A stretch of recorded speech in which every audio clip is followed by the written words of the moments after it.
The third set will be played on Fighting Spirit, part of the Swarm Edition.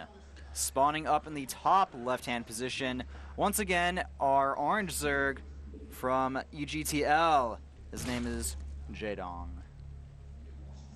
His opponent being sent out to snipe Jaedong and to deny his second kill of the day. His name is Bong, playing for CJ Entus.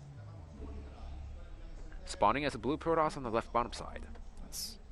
So, you know, Bong, like you mentioned, he's a bit of a PvZ specialist. It looks like he's going to open up with Forge Expand as well. I mean, he could go Gateway here, but it's probably going to be Forge. And I don't see him opening Gateway first here. I mean, it's like, yeah, the choke is small, but the map doesn't have a high yield geyser anymore, so there's no incentive to go for the Gateway first unless you're really comfortable with the build. It's a build that a lot of people are not necessarily comfortable with. So we only see a few players out there really go for that build a lot of the time. Naniwa, of course, very fond of going for the one-gate expand against Zerg players. And you know what? When you go for a build like that, the third base of the Zerg is often delayed a little bit because they feel uncomfortable taking it so early when there's pressure that can come out faster. Now, Bong is sent out here, and we were talking about how he's a PvZ specialist. Well, he does have one win against Jaedong back in April on Whirlwind. Yeah, so a little bit of history. Bong does lead 1-0 over Jaedong. Is that the question of the day right there that I'm seeing?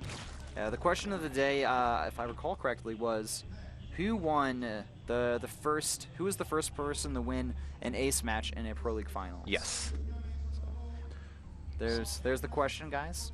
So let's talk about a little bit more about the map, New Fighting Spirit. This is a little bit different than the the regular version that we had in Pro League. Regular version, there was a high yield gas in the main base, but we don't have that anymore because now, back then, it was all Protoss, all PvP, because they could use the high yield geyser to the fullest potential. Zergs couldn't, Terrans could to a certain extent, but didn't really utilize it well. We did see Jaedong get sent out a few times in an attempt to take the gold base in the middle. Almost worked, but in the end, he wasn't able to pull out with the win there. So it's really interesting to see what Jaedong's going to do this time around. Is he going to try to go for the regular play again? Is he going to try to utilize the gold bases in the middle of the map again? Seems like he's just going to take a safer 12 o'clock expansion with the drone. I think he learned his lesson, that it can kind of work, but he still wasn't able to win the game with it. And especially since he went for 2 times in a row, now Bong's going to be expecting some type of play like that. I'm sure he has that in the back of his head there. Something to note, guys, there is still a high natural or a high yield gas at the third base, or the third base for any on all the positions on the map, the 12, 3, 6, and 9 spots. So keep that in mind, that you still have that high yield gas there that you can be used to. You know, just take a little bit of the workload off the work account.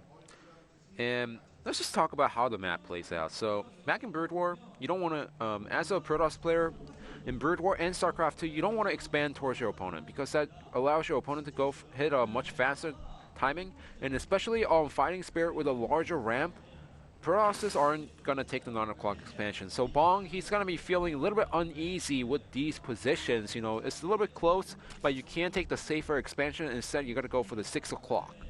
I mean, the 6 o'clock, it's not entirely far away. It's not like going to be the end of the world for him. But there's like a huge open area to get from the natural to the 6 o'clock, so that's the biggest problem for Protoss players on this map. It's not as comfortable, I guess you could say.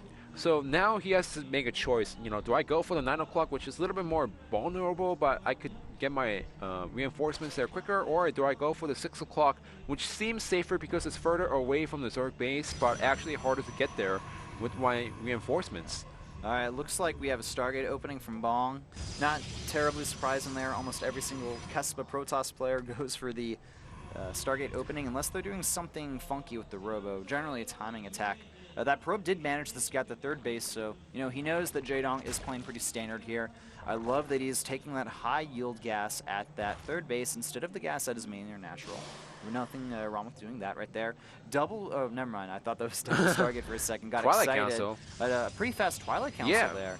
You don't see that too often here. So I'm interesting, is Bong going to try to hit some blink timing attack, or, I mean, he doesn't have any upgrades on the Forge just yet. He's going for the Phoenix right now. Generally, we'll see a Robo follow-up, not a Twilight follow-up. So Well, that's interesting. Well, we're going to have to wait and see exactly what Bong plans to do with this Twilight Council. Well, let's talk about this a little bit more. Back in the Wings of Liberty, you know, people love to go for the Blink Stalker timing, but we don't see it anymore because people are like, well, Hydras are too strong, and what I want to do is try to get the Robo out for the Colossus. Is he going to scout the Twilight? He does see the Twilight. He does see the Blink push. So if he goes for the Twilight Council this fast, it means that he's going to try to hit a timing attack. Yeah, that's what it definitely looks like here, especially with the Chrono going down. He is going to only have +1 attack with this attack here. We're going to have to see. We do see a Roach Warren go down, the Evolution Chamber finishing up right now as well. Probably we'll see some upgrades from Jaedong momentarily here. He's getting Burrow. I actually really like this decision here. This is fantastic decision by Bong, Jaedong, I have to say. And Bong going for a Robo behind it, knowing that the Blink has been scouted. I think that's not a bad decision. I definitely agree with you there. It's not the worst idea in the world. Jaedong probably has a feeling that Bong's going to go for some type of timing here. He knows there's Phoenix out. He knows there's Blink. But he's still probably kind of a little bit thrown off by what's going on. I love that he's getting the +1 attack in Burrow, though, because Burrow plus Roaches, they will not die. You just Burrow them if they get weak, and you can just out-micro your opponent, essentially. And the Phoenix, not even doing really any damage at this point. We do see a Spore go down near the third base, and there is continued Phoenix production here from our Zerg player. So there's two options that Bong can go for now. One, try to harass it with the Phoenix as much as possible while taking a third base, faking the push. Or two, he can go for it either way. Almost gets that one hit away from losing that Phoenix there. Overseer moving in the main base is going to scout an Immortal. He also puts down a Changeling. So basically at this point, Bong, he got the Blink, but he's just going into a standard game behind this. A little bit behind overall, I want to say, though, just because he got the Blink and he's not going to be able to do anything with it.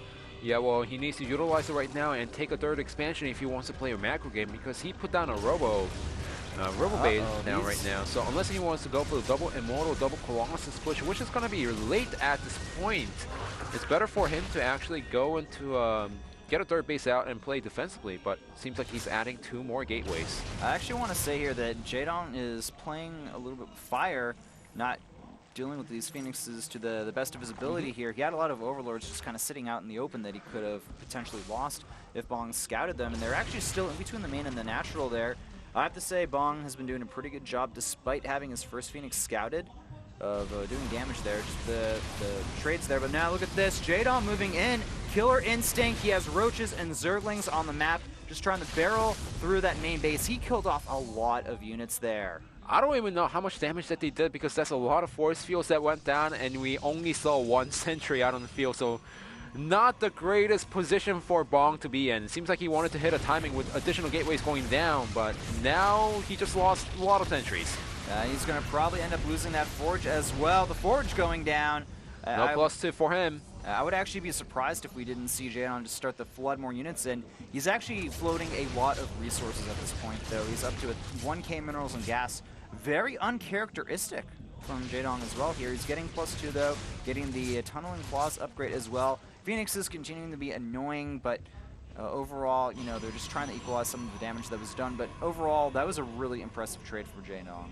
Still on 6 gateways for Bong, and I don't know what he's doing right now. I mean, he should either push out really soon with the third Immortal coming out, or he should take an expansion, but it seems like it's just going to be an all-in from 2 bases. That's what it looks like, but the thing is, Roach Corruptor with Ling support, that deals with this kind of push quite well, I want to say. Yes, like Jaedong's actually in a perfect position to defend here, as long as he has enough surface area, and his unit's going to get all like force field or boxed in. And let's also talk about this. Bong can take a third base, and he could still try to play the game out a little bit more normally. And it's still possible, I have to say, because Jaedong did not go for Hydras. That's true. It's possible he didn't go for Hydras. That could happen. Jaedong getting supply blocked here. The Overlord, Phoenixes. the Phoenixes actually ended up doing their job quite well here. Uh-oh, but here comes the Corruptors. Oh, the Corruptors, they're going to be able to snipe down that Colossus. It's going to be able to do absolutely nothing here. And that's a pretty big Corruptor commitment there. Going to snipe off that Mothership Core. That actually is really nice there. Will kill off the Phoenixes as well. So Jaedong getting complete air dominance here. Up to 191 supply. I think he may just roll over his opponent. There are 3 Immortals in this army here. The Roaches, though, they can just burrow under the force fields if needed be. Jaedong moving in now, trying to snipe off some units here. Not the best control there. Actually loses a lot of units. and he's going to be forced back.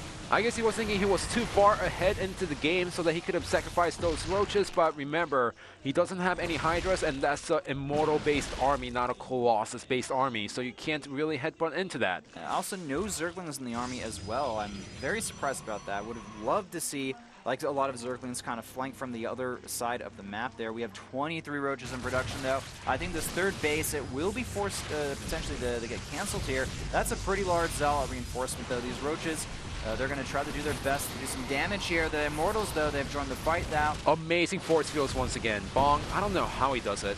It's just go with the force fields, man. The problem is the numbers are in Jaedong's favor here. He is at 200 supply compared to his opponent's 108. The force field energy going very low right now, forcing a cancel on that third base. Jaedong, he is in a very commanding position right now. It's going to be hard for Bong to come back after being this far behind without AoE. He doesn't have any type of air control as well, but doing a Zealot run by here, going to try to change this game around, make something happen, but there's already roaches heading up into that direction. You know, I almost feel like Bong has this really small timing window. When the next Immortal comes out, he needs to go for it. He can't take a third expansion right now because of the number of the roaches, and all he can hope for is to have perfect force fields in a head-to-head fight. That's true, yeah, things are not looking well for him. These units could get caught out of position here. The sentries, they may have to be forced to use their energy. They're burrowing back. I love that Jaedong went for Tunneling Claws this game. He has completely made it so useful against Bong. I think he researched his opponent, realized that Bong's pretty darn good with force fields, and he's using the roaches with the burrow to counter that. Now his infestation pit is complete, going for the swarm host behind this, getting the increased timer on the Locust upgrade, while his +1 armor is about to finish up here. We have +3 on the way for Bong as well, continuing that Immortal production while trying to take a third expansion over here, but I'm not sure if he can actually hold that. The problem is this army right now, if Jaedong headbutts into it, Bong is going to win no problem. That's 5 Immortals, 12 Stalkers, and a lot of sentries. The problem is, if Bong gives Jaedong too much time... Bit of a mistake here from Jaedong, throwing away a lot of roaches there. If Bong gives Jaedong too much time, he's going to get the Swarm Hosts out. He's not going to have Colossus. 9 Swarm Hosts are out in the way, and with pure Immortals... You can't deal with the Swarm Hosts without AoE. It's that simple. Yes. Once they're out, it's going to be a slow death for Bong, I feel. Death by mass Locust that he can't deal with, essentially. Well, it just feels like getting Lurker contained, except, you know, much harder to break. Pretty much. That sounds about right. The Roach is going to move around here, sniping off a few of the proxy pylons, grabbing that probe as well, so that should mean pretty much the end to that. Jaedong taking his 4th base while the Protoss player grabbing his 3rd. We have another hatchery, Overlord Speed on the way as well, +2 armor, a Warp Prism, interestingly enough, on the way for Bong here. I guess one good way he could get back into the game is by economic damage. The Swarm Hosts are being revealed here, though all the force fields in the world will not save you from the mass waves of constant Locust production here. But he can't actually cut out the roaches. Man. This is his chance, trying to get good force fields down, but the Locusts, they keep coming. Jaedong. Nice force fields once again, getting the Swarm Hosts 1 by 1. You know, this is something that Bong needs, and he didn't lose a single Immortal in this push, but he needs to keep the constant pressure with constant sentry reinforcements for the force fields. That's true. We have a Roach run by going to this 3rd base here. Jaedong, he needs to really focus on defending. I mean, taking out this 3rd base would be great here, but if he can't hold that home, then he could potentially still lose this game. This army from Bong still looking quite strong right now. There are so many roaches or Immortals in this army. The roaches and the Swarm Hosts, they are just getting completely melted here.